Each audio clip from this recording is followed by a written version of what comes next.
Thank you for being here. I am super happy to be able to come to Boulder to chat with you all today.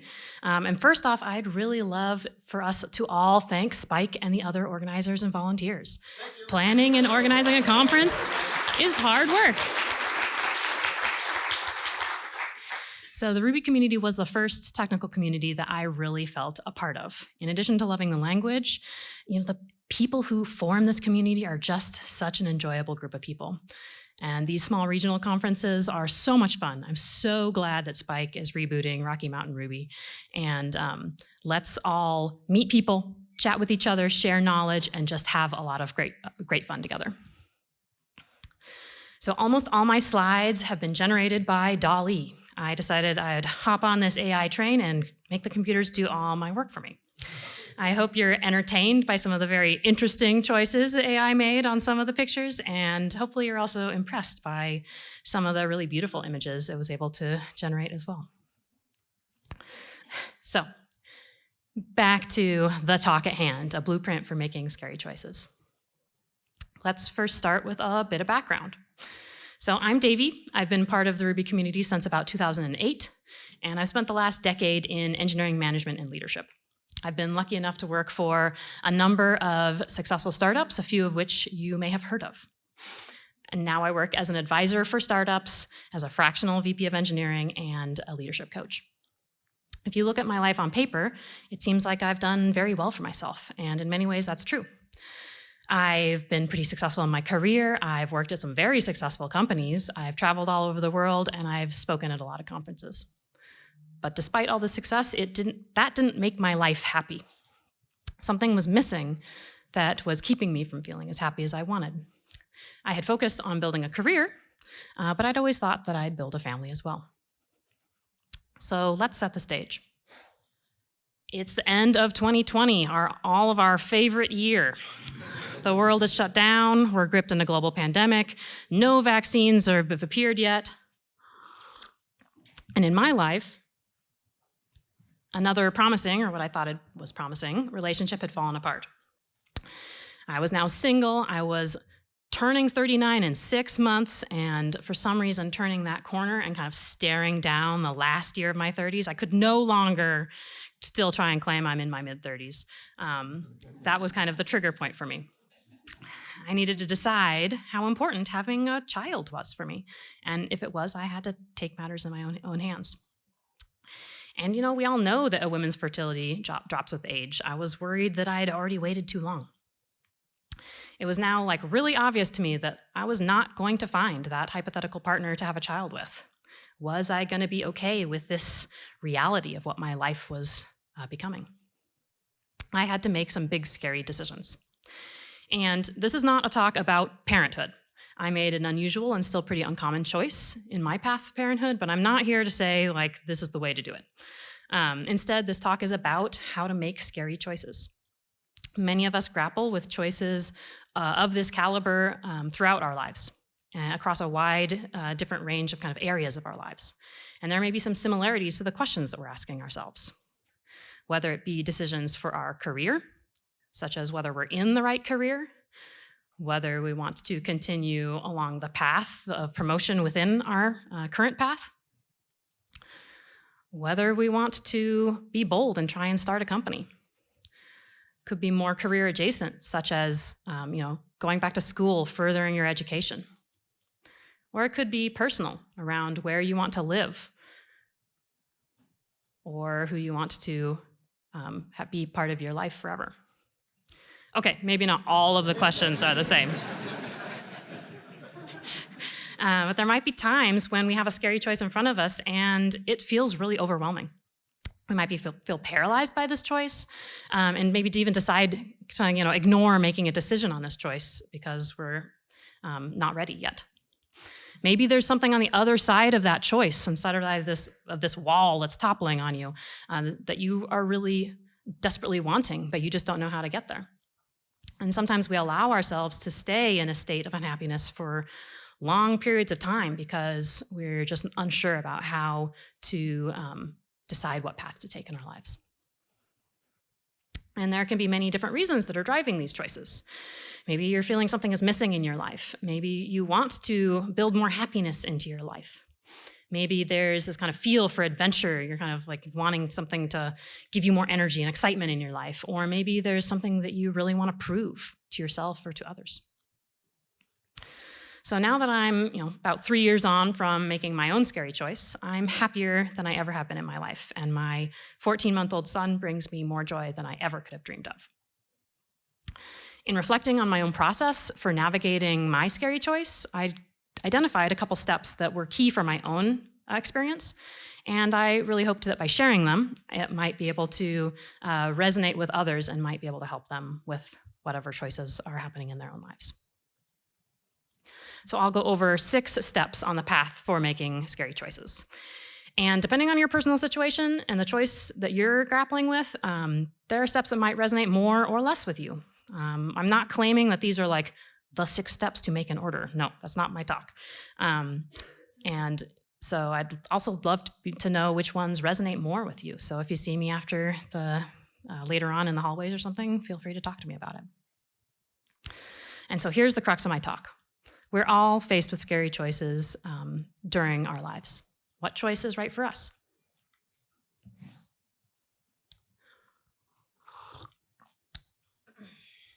So the first step is around identifying your grief. So you have a scary decision in front of you, and if it's scary, then there's probably some other emotions tied up with that choice as well. You might have fear, anxiety, or nervousness. There could even be, yearning, hope, excitement about what you would want your life to become. Or there might be some sadness or denial that something is happening in your life that's kind of forcing you to make this choice. For me, I always thought that someday I would find the right partner for me. Partnership was something I deeply wanted, and I spent all of my 20s and 30s like really being out there dating, trying to find that person. And when relationship after relationship ended, there were so many emotions that around my worthiness, what could I do to be more successful in this? And I was wondering whether or not I'd ever have a family or build this life that I wanted. So when being faced with the choice of having a child without a partner, I first needed to take a really hard look at my expectations around partnership. I had to deal with my grief in knowing that I was going to have to probably put that goal and that path on pause, perhaps permanently. And in order for me to even be able to rationalize about the decision in front of me, I had to spend a lot of time grappling with all of those emotions that were surrounding the idea of not finding a partner, dealing with the feelings of sadness, inadequacy, failure. And while I was still grappling and in the middle of those strong emotions, I was not in the position to be able to move forward on a successful path to attempt to build happiness in another way. And not all scary choices have emotions rooted in grief. So if that doesn't resonate with you particularly, there might be some tweaks to this that fits your situation better. Maybe it's more a feeling of anxiety or a fear. Maybe there's a big sacrifice you have to make. Or maybe even like a hope that is there that you're it's almost too much hope that I'm not sure you're going to be able to accomplish it. What is the expectation you have that might not be met? Many of us have a very real fear of rejection or failure. Is that fear of failure kind of creating a wall, preventing you from moving forward? And many scary choices have a monetary component to their fear, the fear of living without, a sacrifice that might be required in order for you to change things in your life. And there may be other things that are lost due to your choice: time, freedom, hobbies, community, your friendships, the people you're near, your relationships, all of those things. All of these things might contain sort of these feelings of grief or sacrifice within them. And facing those fears and feelings and understanding that sacrifice that you might be required, I think is a really healthy step that will set you up for whatever path you decide to go on in the future. Another mistake people can make, I think, is thinking that moving forward with a choice is the thing that's going to fix your grief. The amorphous kind of like hope that if I just make this change, these things that are going wrong in my life are just going to magically become better. I think we've all kind of seen there's tropes around this, right? That getting married fixes your relationship problems, that moving locations is going to fix some core unhappiness you have with where you are, that changing jobs will just magically fix your career problems. And unfortunately, it is not that easy. So the outcome of not dealing with your grief could be a paralysis or procrastination in making your choice or making meaningful progress towards your goal. For me, I can look back and say that like kind of ignoring sort of some of the realities around not finding a partner and what that meant for me kind of held me in stasis for like 5 years where I just couldn't decide. I couldn't move forward in what I wanted. And it kind of took me that time to start to subconsciously and then later consciously deal with my grief and my sadness around kind of what was unfolding in my life. And I think it was only when I'd kind of gotten to the point of acceptance, or if we're going to be really honest, like 75% acceptance, was I able to kind of really move forward with the choices in my life. So identifying and beginning to deal with your emotions will help clear your head and your heart. It will set you up to make better choices and be able to better experience the joy that might be coming into your life as well. And you may not need to completely resolve these underlying emotions in your life, but I think being able to show to yourself that you can move the needle is a good litmus test. So if you've worked on this step a little bit, these are some of the results you might begin to see and feel in your life. You may no longer be feeling quite as frozen about making a choice. You've kind of realized your grief or whatever other emotion you have is independent of your choice, and you are making progress on that separately. And you're now kind of feeling much more emotionally prepared to move forward. So, step 2, embracing nonlinear paths. So society teaches us a lot of stories about how life should be, right? The stories of the steps that we need to take in order for doing things right. And these stories usually follow a very linear pattern. And this thinking kind of pervades a lot of our own mental ideas around success and the paths we should take in life. And this could be personal, right? The meet, date, marry, kids, right? Partnership is involved in your measure of personal value. There's so many strong societal values placed on single motherhood or having children out of wedlock or dating for very long periods of time without being married, or pretty much any non-standard relationship type that you might choose for yourself. There's stereotypes surrounding marital roles, divorce, raising kids, all of these things. And there's, of course, the corporate side of things, too. That corporate ladder that we're all told we must climb, that we must continue to progress in titles in order to be moving forward in our careers and showing our success. That moving into management is success. That management gives you more influence or control, which is big lies. That working at one of the big tech companies means that you've made it. Or if you found a startup, that you must take VC funding. Or that you need to have particular degrees in order to be in particular careers or be successful. These linear paths can really restrict our thinking around the potential for our lives in a few different ways. Kind of tells us that if we're not following the path, that means we're failing. And that the only way to be successful for a goal that's kind of further down that path is to follow that path. And, I'm here to say that our paths are not linear, right? We don't need to restrict ourselves by thinking linearly for our entire lives. Stepping outside these predefined paths does not mean you failed. And if your goal is kind of towards the end of maybe one of these paths that you've seen, it doesn't mean you have to go every step in order to get there, right? You can be more creative on your path for getting where you want. I remember a conversation that I had with my best friend when I was about 34 or 35. Another relationship had ended, and I was wallowing in my sadness on the phone to her, like you do sometimes. And she gets a lot of credit. She's definitely had to do that a couple times with me. And I was saying how afraid I was that I was never going to find a partner to have a child with. And she very kindly mentioned to me at this point that, I didn't have to find a partner, right? Like that was not the thing I needed, that I could decide to have children by myself. And my response at that time was to kind of wail that I really didn't want to have a child by myself. I wanted to have a child with a partner. And you can tell that the story is also very much entwined into my grief stage, but it also shows that I was still really tied into my linear thinking around how life should go. I was clinging to that social narrative around partnership and children, and it was really preventing me from seeing a path, any other path that could be successful. I was internalizing a lot of those feelings of shame and feelings of failure around not being able to find a partner, and this prevented me from thinking about other ways to generate a happy and fulfilling life for myself. So taking that time to look at our lives from a different perspective is, I think, a really valuable activity for us, throughout our lives, and something maybe we should all be doing with somewhat regular cadence. Many times we might be blindly going down a path and not even realizing that's what we're doing. And we're not actually spending the time to think that if this is the path that we actually want to go down, and if the destination of that path is what we actually want in our lives. Is there a societal expectation that's kind of preventing you from taking a wider look around your happiness? And these are all a couple statistics that I very briefly Googled. So these are all internet statistics. I would not put high confidence in the numbers, but I wanted to come up with a couple things to kind of show this. Some of these numbers might be higher than what you expected them to be, and some might be lower. And it's not necessarily meant to dissuade you or discourage you on anything, but it kind of shows that just because it's uncommon doesn't mean it's not possible. And then there's some things that might actually be slightly more common than expected. You might be a little bit less alone in your path than you thought.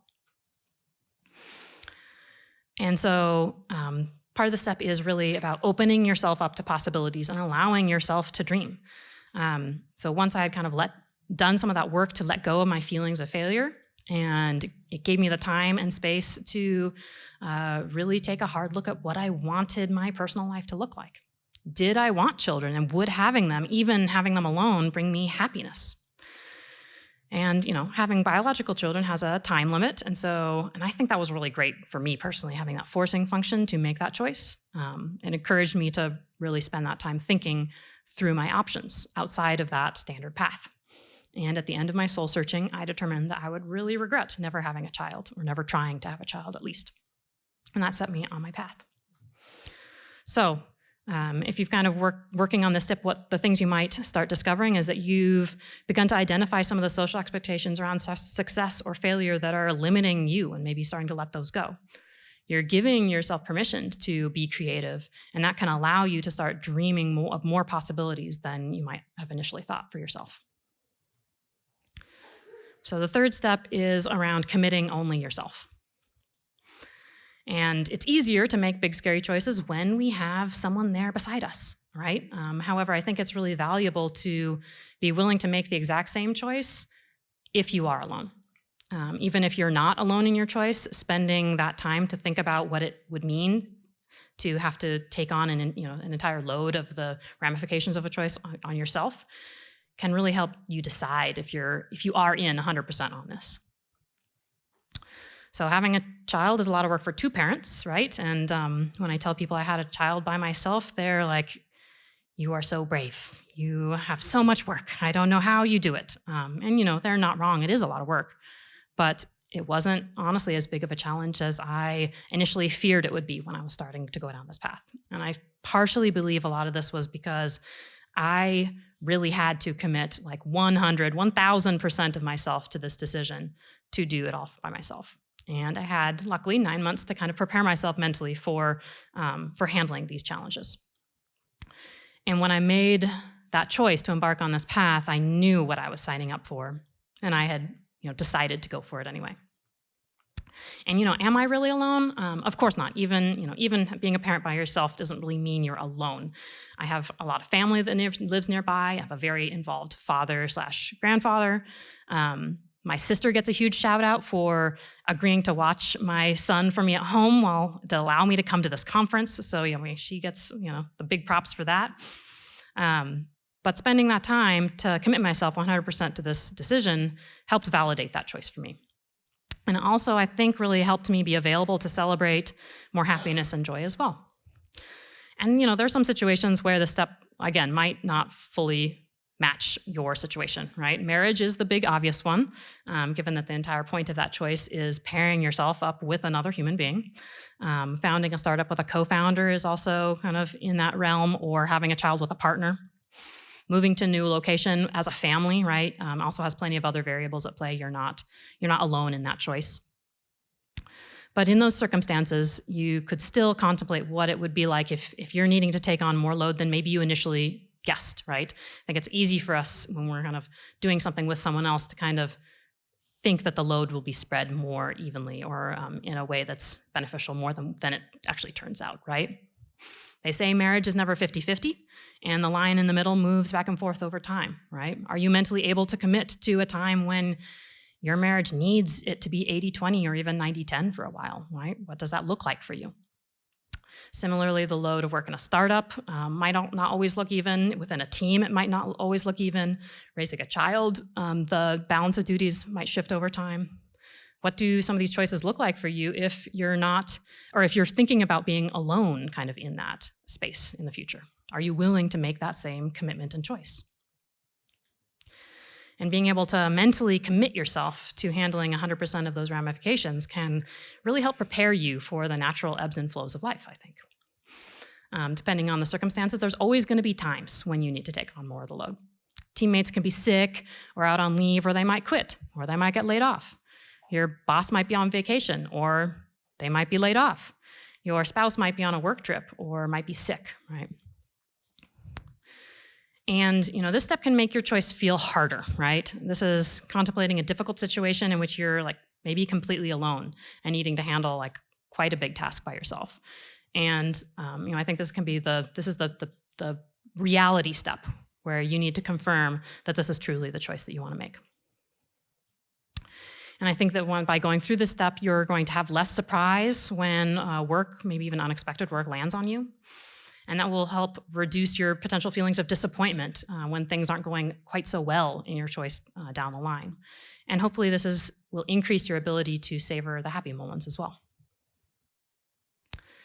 So next, we're going to talk about focusing on reciprocity.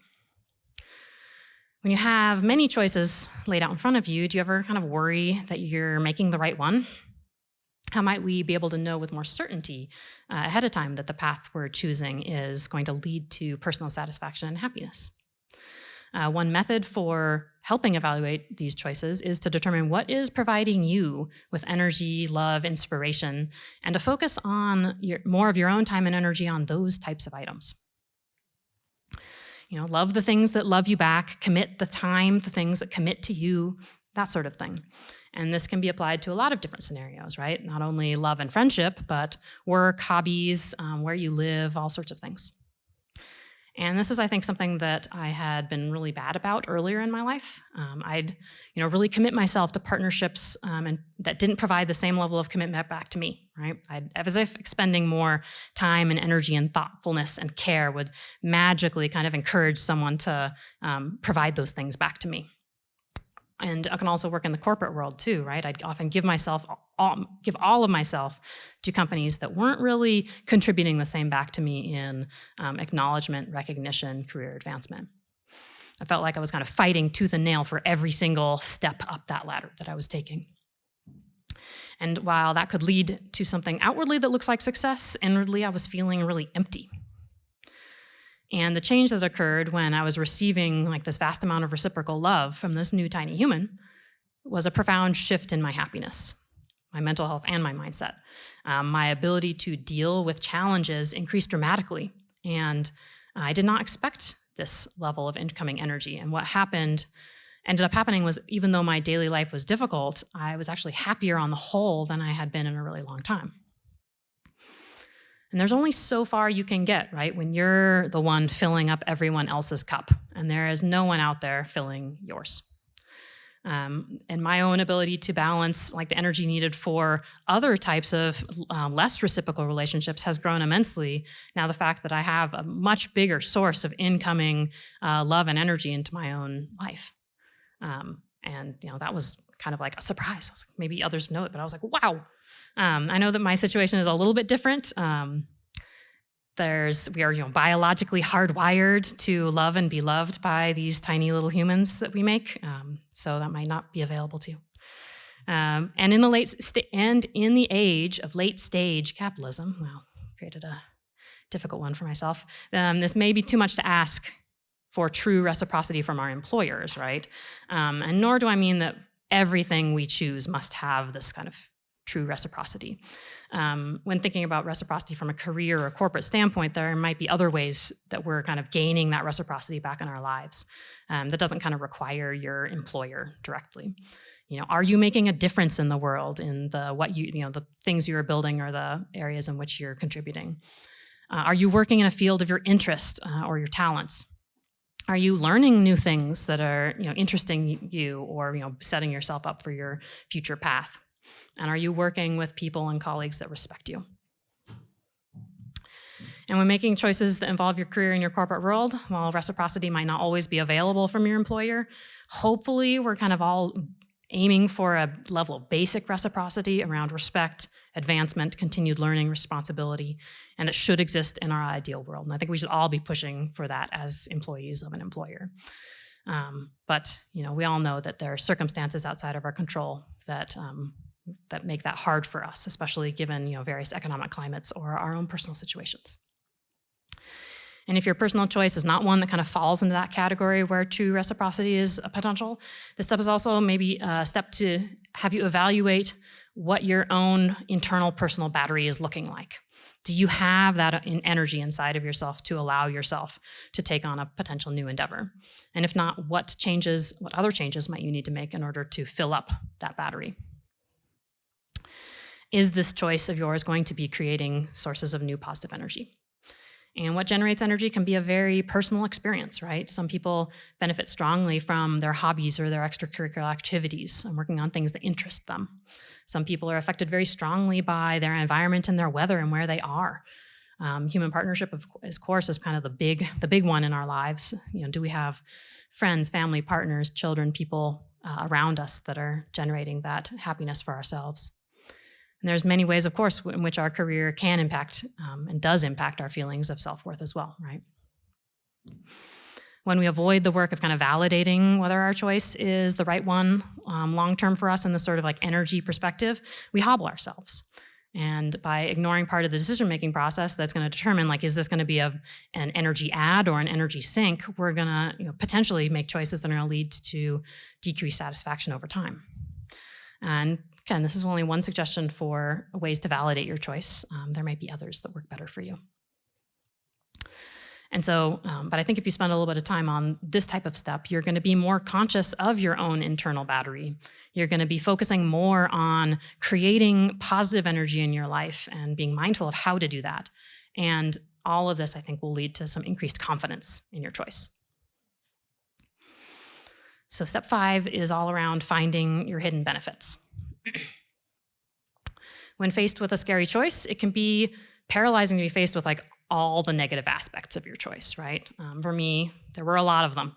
I had to come to terms with dealing with a major medical event kind of all by myself, and of course, everything that goes into raising a child. But once I kind of got past this kind of initial sea of fear and kind of like, what have I done? I began to find a whole sea of benefits that I hadn't even really initially considered.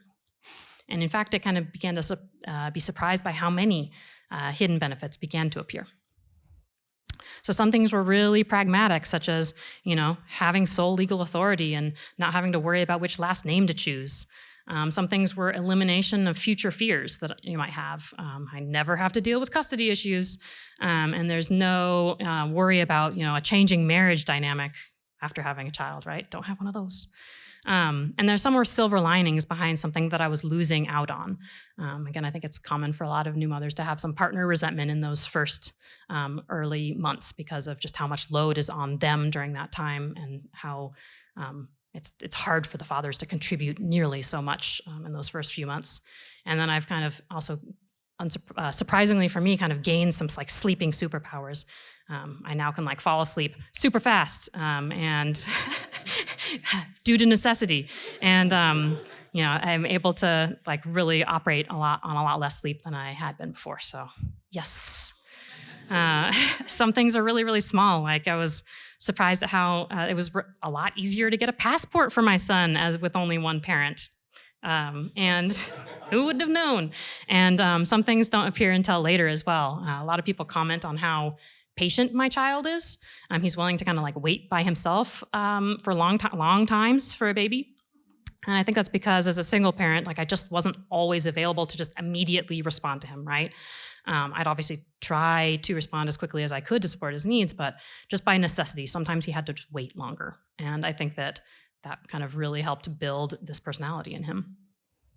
And some things are also just really personal benefits. once I had kind of like finally like really 100% let go to the idea to dating as an activity, it became clear just how much like negative mental energy that had really caused in my life and created in my life for so long. By kind of giving myself permission to just cut that activity out completely, and it really was a surprisingly huge breath of fresh air for me. And again, that's what happened to me. It might not happen to others, but that was my experience.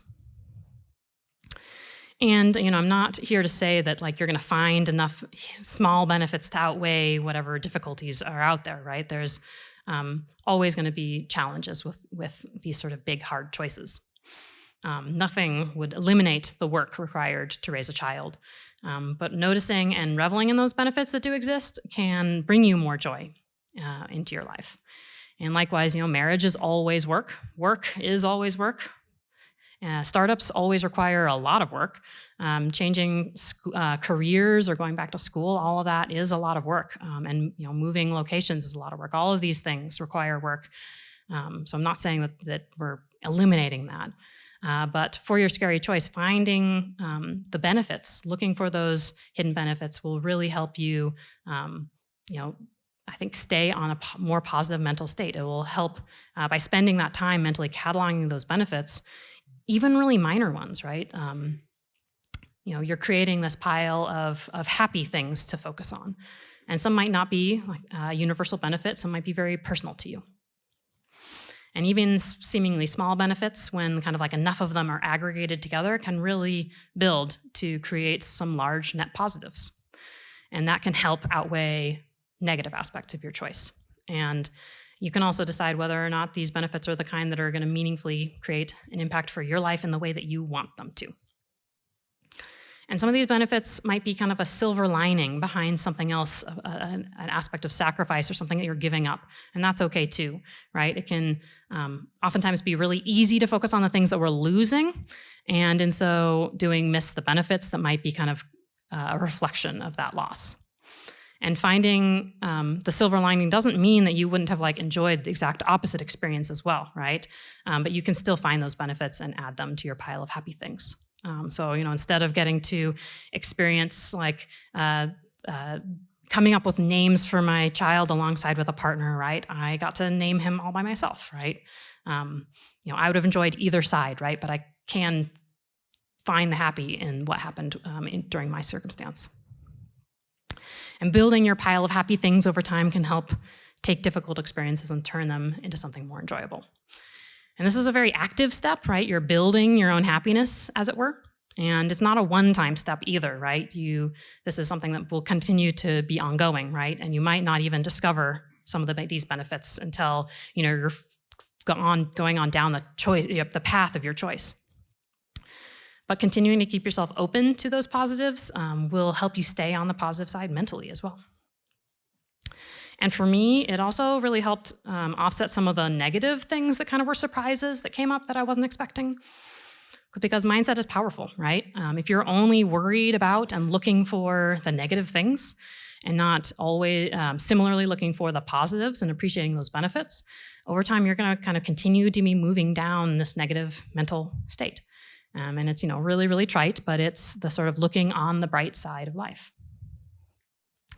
So by spending some time on this type of step, you hopefully will be noticing positives much more easily when they start showing up in your life. You'll be finding some silver linings behind your sacrifice. And hopefully your excitement about your choice is starting to win out over fear. And so we finally made it to step 6, taking that leap. And so, you've now been spending probably a bunch of time evaluating your scary choice. You've moved through your areas of potential grief surrounding your path not taken. You've opened yourself up to alternative paths. You're ready to take on this challenge by yourself, even if you're not by yourself. You've ensured that you have that incoming energy in your life to replenish yourself, and you're identifying and ready for the hidden benefits that are going to appear, right? You're ready to take that leap.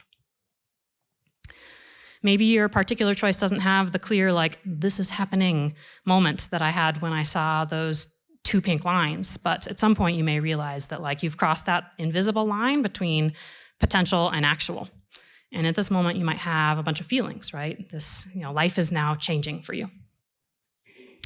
Hopefully, you're feeling calm and confident about your choice and the path that you're taking, but this is also a time when, for a lot of people, anxiety, internal negative thoughts and worries, concerns about your choice, stress, all these things can kind of appear and potentially derail your happiness.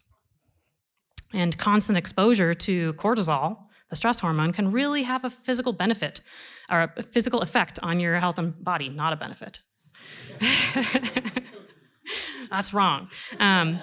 Being in a constant state of worry, right, and allowing yourself to be anxious about, some untold number of potential issues in the future, right, amorphous worries, that can have a direct negative effect on your body and your well-being. And if you are someone who kind of knows that you're kind of prone to that sort of anxiety and stress about things, what can you do? Some call this the art of surrender, right? Learning to let go and let your path happen. Putting one foot in front of the other and just focusing on that one next step in front of you. And if you've worked through some of these previous steps, I think that you've kind of done some of this prep work to help set yourself up for as much success as you can and for what choices you're making, right? So now is the time to let that preparation pay off. So the process of having a child through a fertility clinic makes you feel like a circus performer jumping through an infinite number of hoops in front of you.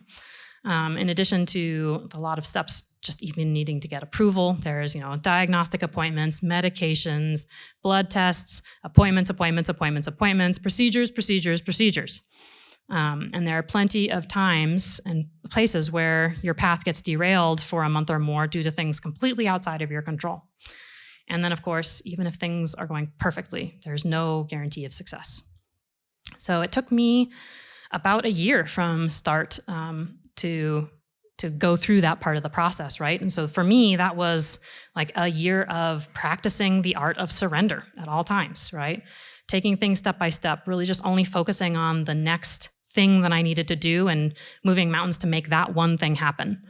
Taking negative results with grace and, using that to determine next steps and, listening to my doctor, right? And staying calm.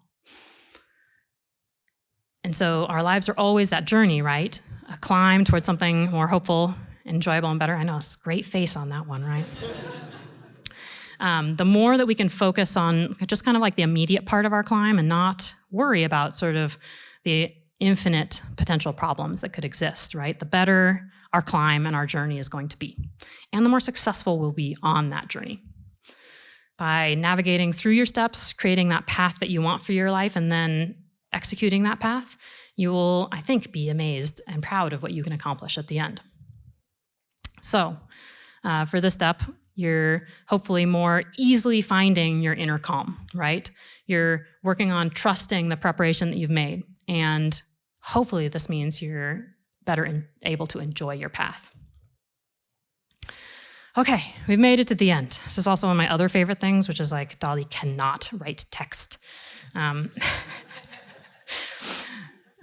But my talk, of course, was inspired by my own personal experience rather than any studies or science. I'm actually very much looking forward to Dustin's talk on happiness to see what science says about building a happy life, to see like, how good am I doing? But humans, we all are almost universally wanting to improve our lives. And the fact that you're here attending this conference, I think, is a testament to this, right? My hope is that this talk sparks some new thoughts for you, right, around how you might be able to go about your life and how you might be able to increase your own happiness and satisfaction. Keep your heart and your heart open and your mind engaged as you experience the rest of this conference, as well as everything that comes after. And, there we go. Thank you.